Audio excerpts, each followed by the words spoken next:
샬롬 여러분, 한 주간 잘 지내고 계셨나요? 제가 다름이 아니라 영상을 한 주셨죠.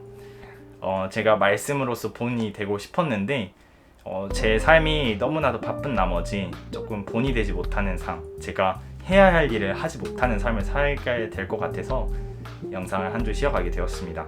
많이 반성하고요. 제가 너무 언지 없이 쉰 것 같아서 다음에는 제가 전주 그 댓글에 달아도 남겨놓고 미리 말씀드리도록 할게요. 아무튼 일단 그렇고요. 오늘 나눈 주제는 이것입니다. 하나님께서 언제 또 어디에서 어떻게 일하시고 계시는지 우리가 한번 나눠보려고 해요. 그래서 제가 기도하고 그럼 시작하도록 할게요. 하나님, 지금 이 시간 아버지께서 함께 해주셔서 정말 귀한 시간 누릴 수 있게 해주심에 감사합니다. 이 시간 하나님께서 언제 어디에서 또 어떻게 일하시는지에 대해서 나눠보려고 합니다.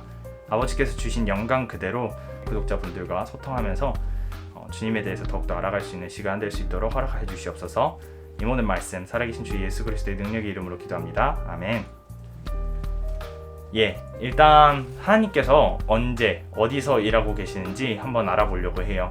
하나님의 속성에 대해서 한번 볼까요? 웨스트민스터 소요리 문답에 보면 하나님은 무소부재하신 분이라고 말씀하고 있습니다. 하나님은 언제나 어디에서나 계신다고 말하고 있는 것이에요. 생각해봐도 우리가 성경 66권을 다 통틀어봐도 하나님께서 계시지 않는 곳이 없습니다. 심지어 우리 마음 가운데 성령으로서 함께 계신다는 것을 여러분들은 알고 계시죠? 그렇기 때문에 하나님은 모든 곳에서 그리고 우리 마음 가운데서도 계신다는 것을 여러분들은 알 수 있습니다. 일하시는 방식도 동일해요. 하나님께서는 우리 마음을 통하여서도 일하시고요. 그리고 세상 모든 곳에서도 하나님의 방식대로 일하시는 것을 볼 수 있어요. 근데 여기서 중요한 것은 하나님이 다스리시면서 일하시고 계신다는 거예요. 이 다스림에 대해서 오늘 조금 알아볼 텐데, 하나님께서 이 다스림이라는 방식을 어떻게 이용하시냐면 바로 인간들을 통하여서 하나님께서 일하시는 것을 볼 수 있어요. 우리가 창세기에 보면 하나님께서 우리에게 맡겨주신 사명이 있습니다. 바로 청지기적 사명이에요. 청지기라는 것은 주인으로부터 뜻을 이어받아서 경작하고 일구고 하나님께서 원하시는 방식 그대로 이행하는 자를 청지기라고 해요. 우리는 청지기적 사명을 따라 살고 있는지 돌아보길 소망합니다. 먼저 창세기 3장에 보면 하나님의 그 뜻대로 수행해야 될 아담과 하와가 나옵니다. 이 아담과 하와가 하지만 선악과를 먹게 된 뒤부터 눈이 뜨이게 되면서 하나님께서 선택하시고 명령하신 그 문제들을 우리가 직접 선택하고 생각하고 도출해내게 되는 존재로 조금 타락하게 되었어요. 그러면서 우리 이성적 사고도 우리가 봐야 될 가치관 눈도 다 타락하게 됐다는 것을 알 수 있는데요. 여기서 중요한 것은 하나님께서 다스리시는데 인간을 통하여서 일하신다고 하셨죠. 근데 이 문제가 바로 변질됐다는 거예요. 명령에 온전히 수행할 수 없는 자가 되었고 우리 마음도 타락하게 됐다는 거예요. 하지만 하나님께서는 예수 그리스도를 통하여서 우리를 회복해 주셨습니다. 다시금 청지기적 사명을 띌 수 있도록 회복해 주셨다는 거예요. 그러면 우리가 결론적으로 보면 하나님께서는 태초에 지으셨을 때 하나님의 형상을 따라 그 명령에 순종하고 명령 그 자체로 기뻐할 수 있는 존재를 지어주셨습니다. 하지만 우리가 변질되어서 그게 불가능했지만 예수 그리스도를 통하여서 다시금 회복할 수 있게 되었다는 거예요. 그러면 우리는 어떻게 살아가야 할까요? 제가 초반에 이 아침 햇살 사오는 장면을 좀 찍었어요. 근데 이 아침 햇살을 사올 때 문득 그런 생각이 들더라고요. 이 아침 햇살이 음료 이외의 목적으로 사용이 되게 된다면 조금 이상하죠. 그래서 아침 햇살이 가장 이롭게 사용될 때는 우리가 목마를 때, 또 맛있는 것을 먹고 싶을 때 마시게 되면 그게 가장 이로운 사용 방법이라고 볼 수 있어요. 어떻게 보면 유일무이한 사용 방법이라고 볼 수 있겠죠.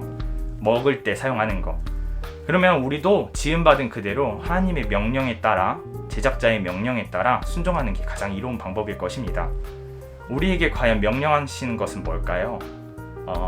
성경에 보면 여러 가지 뜻이 있지만 우리 마음 가운데 성령님께서 조명하시는 바 성경에서 말하는 것이 곧 우리의 명령이라고 볼 수 있습니다.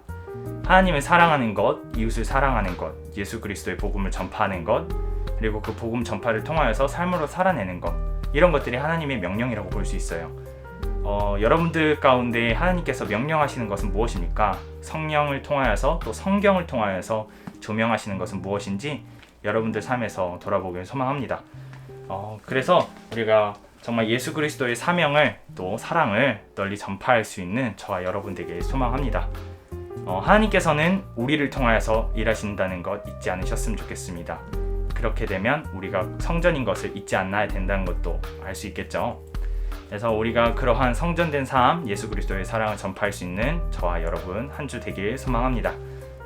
오늘 여기까지고요. 다음 주 주제는 이것입니다. 한번 잘 생각해 보시고 우리 또 이거에 대해서도 또 다음 주에도 이어서 나눌 수 있었으면 좋겠습니다. 이상입니다. 정말 과제 때문에 많이 힘드실 텐데 조금만 더 힘내시고 정말 우리 종강하고 정말 쉼도 누리고 말씀도 열심히 읽고 정말 마음의 할례도 열심히 해서 주님의 그 기쁨 속으로 다시 들어갈 수 있도록 우리 조금만 더 화이팅 하시길 바랍니다. 이상입니다. 우리 다음 주에 만나요. 굿바이 여러분. 안녕히 가세요.